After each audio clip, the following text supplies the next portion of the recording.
Om Swastiastu, selamat malam pemirsa Bali TV, saya Pradana Adiputra menghadirkan untuk Anda acara Bali Post Talk pada kesempatan malam hari ini. Kami akan berbincang-bincang tentang jaring pengaman sosial untuk masyarakat terdampak COVID-19.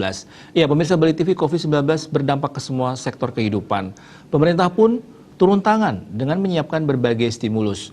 Di bidang sosial, program jaring pengaman sosial disiapkan, mulai dari kartu prakerja, bantuan bagi program keluarga harapan atau PKH, bantuan sosial langsung, kartu sembako, hingga pembagian sembako. Nah, bagaimana di Bali terkait dengan pemetaan masyarakat terdampak COVID-19, kemudian program apa yang akan dilaksanakan? Baiklah, saat ini kami sudah terhubung dengan Kepala Dinas Sosial Pemberdayaan Perempuan dan Pelindungan Anak Provinsi Bali, Bapak Dewo Gede Mahendra Putra. Om Swastiastu, selamat malam Bapak. Selamat malam Pak Diputra. Iya, sehat ya Pak? Selamat malam, semuanya sehat Pak. Baik. Baru datang dari kantor Pak. Waduh, luar biasa Bapak. Ya, ini karena memang Bapak sebagai Kepala Dinas sangat punya peran ya Pak ya terkait dengan pandemi COVID-19 ini khususnya bagi masyarakat yang terdampak ya Pak. Baik, Pak Dewa, pertanyaan kami yang pertama adalah ini bagaimana Dinas Sosial ini melakukan pemetaan masyarakat dan khususnya pekerja yang terdampak COVID-19 Pak, silakan.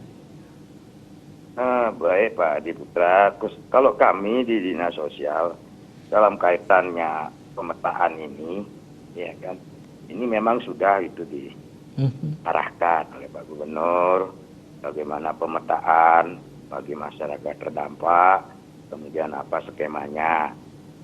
Bagi kami di sini pemetaannya adalah satu yang menjadi mana yang menjadi bantuan pusat, kan itu Pak ya.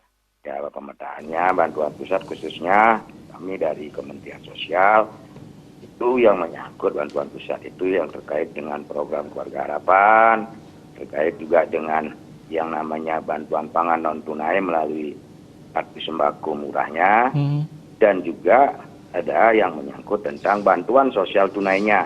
Iya. Itu loh Pak. Nah, itu dalam kaitan dengan pemetakan apa yang menjadi bantuan pusat. Di luar itu, inilah yang akan menjadi skema untuk apa yang akan dilaksanakan untuk provinsi, Pak. Ini jadi biar jelas dulu. Maka itu yang dalam kaitan dengan apa yang menjadi skema ataupun pemetaannya nantinya, dari pemetaan menjadi skema itu mengarah kepada yang paling terbawah itu adalah desa. Dari itu desa ini dilakukan bersama-sama. Nah, core bisnisnya di dalam kaitan nanti di luar daripada bantuan pusat yang kita petakan, PKH, BPNT, bantuan pangan non tunai dan kartu sembako murahnya, dan juga itu yang melalui bantuan sosial tunainya. Ini nanti core bisnisnya ini dalam kaitan dengan kita di provinsi, ya kan? Ini sudah juga dibuatin. Itu adalah core bisnisnya adalah dilakukan adalah berbasis yang adalah itu desa adat dan relawan desa melalui dinas. Ini ada satu keterpaduan. Inilah memerankan nantinya. Itulah pemetaannya Pak. Baik. Nah, siapa berbuat apa di sini sudah diatur Pak. Itu Pak. Ya, untuk saat ini Pak ya, melihat dari urgenitas kondisi yang semakin tidak bisa kita prediksi, ini khususnya di Bali bagaimana Pak teknisnya tadi yang Bapak sudah jelaskan di awal baru saja? Bagi kami yang teknisnya itu nanti akan dilakukan, ya kan, dalam kaitan ini dilakukan oleh para desa adat. Itulah melalui satgas gotong royongnya, bahkan ada ini kan sangat betul-betul kita itu akui keberadaan daripada desa adat kita dan desa dinas ini dengan relawan desanya itu bersinergi dan terbukti dalam kaitan pelaksanaan ini dengan satgas gotong royongnya ini juga bersama-sama, karena yang lebih tahu ya kan dan tahu adalah di desa adat itu sendiri dan desa dinas itu sendiri Pak. Ini teknisnya di sana nanti itu dilakukan oleh masing-masing OPD yang terkait Pak ya dalam hal ini nanti itu Dinas Pemajuan Desa Adat ini sudah membikinkan Pak petunjuk teknisnya itu loh Pak, petunjuk teknis daripada bantuan yang akan diberikan di luar daripada bantuan yang dilakukan ataupun yang diberikan oleh kementerian-kementerian di pusat itu loh Pak. Ya.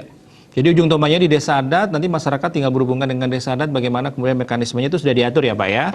Sudah Baik. diatur dalam petunjuk teknisnya. Baik, ini untuk anggaran Pak, pastinya membutuhkan dana yang sangat besar begitu. Nah ini Kak, terkait dengan hal tersebut, ini khususnya bagi masyarakat atau pekerja yang terdampak COVID ini, apakah ada perubahan artinya lebih ke refocusing ataupun realokasi anggaran Pak, bisa dijelaskan ini Pak?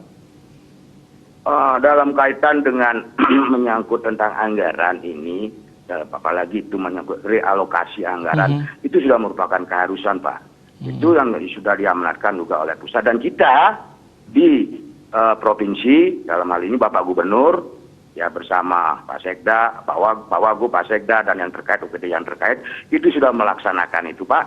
Jadi speednya udah dilakukan Pak ya, sudah dilakukan, dan saya terus terang aja ini kan kaitan dengan berapa siapa gininya ini melakukan itu di Badan Keuangan dan Aset Daerah Pak ya. Yang jelas dan pasti adalah itu sudah dilakukan dan sudah dilaporkan kepada Kementerian Dalam Negeri, itu loh Pak. Yeah. Nah, dalam hal 3 hal itu, yang pertama yang menyangkut tentang kesehatan, yang kedua itu yang menyangkut tentang jaring pengaman sosialnya, kemudian yang ketiga itu yang menyangkut tentang dampak ekonomi, itu dunia usaha, itu Pak.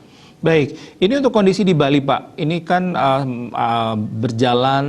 sedang berjalan, kemudian diharapkan juga untuk sampai selesainya pandemi ini. Ini untuk kondisi masyarakat kita atau pekerja kita, ini apa yang kira-kira Bapak lihat ini menjadi satu bentuk hal yang bisa memperlancar, termasuk juga hal yang bisa menjadi kendala Pak dalam nanti pelaksanaannya Pak?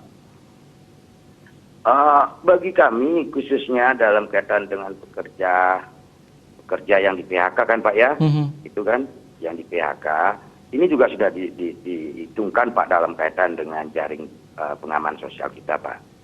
Jadi ini penekanannya kan kebanyakan itu pada yang betul-betul itu pertama yang di PHK, kemudian ada yang dirumahkan kan begitu Pak ya. Iya. Nah kategorinya itu kita lihat yang tidak mampu kan begitu, yang sangat-sangat kan banyak juga.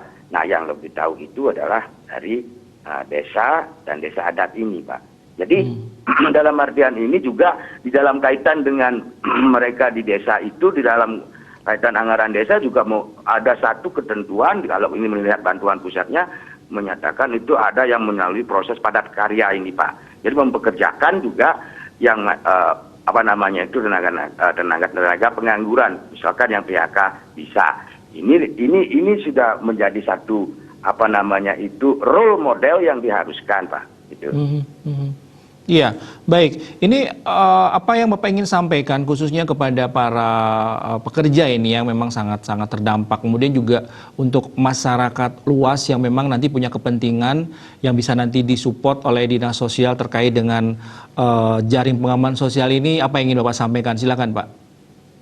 Ya, yang kami sampaikan khususnya kepada masyarakat yang terdampak ya. Semua ini kita juga, saya sendiri kan sebagai juga bagian terdampak Pak ya, karena ini wabah COVID-19 ini bukan pada 1-2, semua kena ini Pak. Nah bagi saya adalah marilah kita sekarang ini mentaati apa yang menjadi anjuran dari pemerintah ya kan, dan soal yang namanya nanti itu terkait dengan bantuan ini sudah dipikirkan baik pemerintah pusat, pemerintah daerah Pak. Kan itu, maka itu harapan saya ya kan, kita semua sih tidak menginginkan ini terjadi, tetapi kita juga harus juga itu di samping mawas diri, menahan diri ya kan, dan ini sudah jelas dan pasti pemerintah juga sudah melakukan, walaupun ada penilaian yang macam-macam kan begitu Pak. Tetapi kita berharap bahwasannya yang namanya bencana ini kan termasuk ya bencana kemanusiaan Pak. Ini marilah kita doakan biar cepat selesai, dan para pekerja ataupun para pekerja yang di PHK bisa bekerja, harapan saya, dan semua bisa beraktivitas dengan baik. Sementara itu yang bisa saya sampaikan Pak. Iya, baik Pak Dewo. Ini kira-kira untuk update informasi, artinya informasi yang bisa diakses oleh masyarakat ataupun para pekerja yang terdampak ini, apakah nanti Dinas Sosial akan mengupdate terus mengenai informasi khususnya di jaring pengaman sosial ini? Apakah mereka cukup mendapatkan informasi dari desa adat atau bagaimana Pak nanti mekanismenya Pak? Begini, nanti itu akan dilakukan adalah dileadingkan oleh desa Dinas Pemajuan Adat Pak ya. Di desa ini dia akan didata dulu Pak ya kan, data nanti diberikan. Jadi kita sudah buatkan itu di dalam petunjuk teknis, itu sudah nanti akan diberikan Pak kepada masing-masing desa adat kan gitu, dengan sinergi dengan desa dinasnya Pak kan. Jadi di sana acuannya nanti desa teknisnya, dia bisa di sana mengakses ataupun dia menanyakan kan begitu Pak. Nah, maka itu dalam kaitan dengan persiapan untuk itu sudah dilakukan Pak, ini sudah akan final kan Pak ya, sudah akan final dan segera akan disosialisasikan dan disampaikan kepada desa adat dan desa dinas yang bersinergi juga bersinergi, dan kemudian dengan pelaksananya itu ataupun sebagai di paling bawah itu melalui Satgas gotong royong dan relawan desa ini Pak. Iya, Bapak Dewa, ini terakhir, apa yang kemudian akan nanti dilakukan sebagai satu bentuk sinergi yang solid ini antara dinas sosial dengan desa adat Pak? Nanti bagaimana ini juga bisa memperkuat begitu ya, untuk supaya jaring pengaman sosial ini nanti bisa lebih efektif, bisa dirasakan oleh masyarakat terdampak ataupun pekerja yang terdampak Pak? Ya, pertama adalah yang kami harapkan, kami tetap akan melaksanakan satu monitoring bersama-sama nanti dengan OPD yang terkait Pak ya, OPD yang terkait dan teman-teman OPD lain lah Pak, dalam kaitan dengan memonitor daripada pelaksanaan ini nantinya bisa berjalan baik dan benar. Itu saja sih Pak. Dan sinergi ini tetap dalam kaitan dengan biar ya kalau mungkin ada semacam sedikit yang namanya kekeliruan, ini kita evaluasi Pak sambil jalan, maka itu peran daripada OPD-OPD yang terkait, ya tidak kami aja dinas sosial, tidak dari Dinas Pemajuan Desa Adat itu sendiri, ini tetap akan melakukan satu update dalam kaitan dengan monitoring dari pelaksanaannya nanti. Itu loh Pak. Ya, baik, mudah-mudahan nanti ini programnya bisa berjalan dengan baik dan efektif ya Pak ya, artinya untuk membantu masyarakat ataupun pekerja yang terdampak COVID-19. Baik, Pak Dewa Gede Mahendra Putra, terima kasih atas waktunya Pak, sehat selalu. Dan pemirsa, demikianlah perbincangan kami bersama Kepala Dinas Sosial Pemberdayaan Perempuan dan Perlindungan Anak Provinsi Bali dengan topik kami yaitu jaring pengaman sosial untuk masyarakat terdampak COVID-19. Demikianlah Bali Postok pada kesempatan malam hari ini, saya mengucapkan terima kasih atas perhatian Anda. Om Santi Santi Santi Om.